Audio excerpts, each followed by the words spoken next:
बिस्मिल्लाहिर्रहमानिर्रहीम। अस्सलामुअलैकुम दोस्तों, की हाल चाल जे? सेहत भी है ठीक, राजी जे? असी उम्मीद करते हैं अल्लाह के घर च कि तुसी खैरियत ना होवोगे। तो दोस्तों, साडी तरफों यूट्यूब मलंगा के चैनल वालों तमाम दोस्तों नूं, तमाम अहले वतन नूं और जिहड़े साडे पाकिस्तानी परदेस गए आ, मेहनत मजदूरी किहड़े मुल्कां च भी गए आ, उन्हां सारिआं नूं जश्न आज़ादी मुबारक होवे। तो दोस्तों, एक छोटी जी वीडियो तुहानूं दिखा रहे हैं भी बच्चे यौम आज़ादी किद्दां मना रहे हैं। बच्चों के कोल अज वाजे ते वाजे वो बड़ी धूमधाम नाल वजा रहे हैं। आओ दोस्तों विखाउने आ तुहानूं।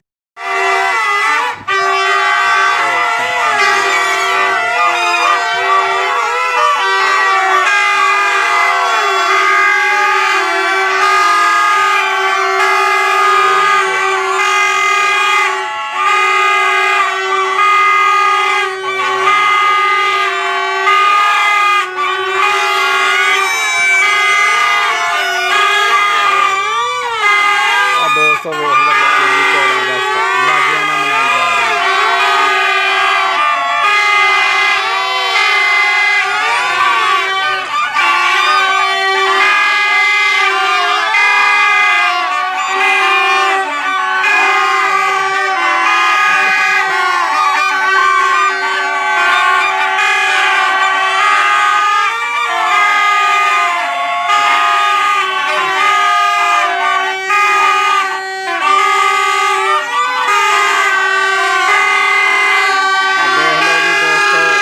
बच्चे 14 अगस्त किद्दां मना रहे हैं वाजियां दे नाल।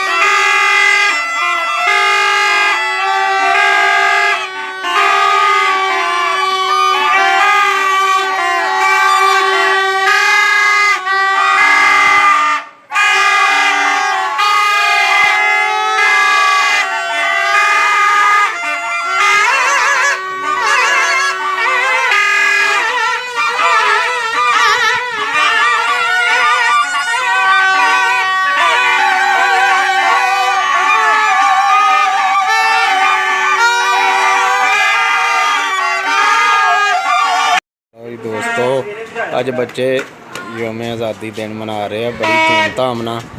तो यूट्यूब मलंगा के चैनल वालों तुहाडी खिदमत च असीं हाज़र होए हैं। तो देखो बच्चे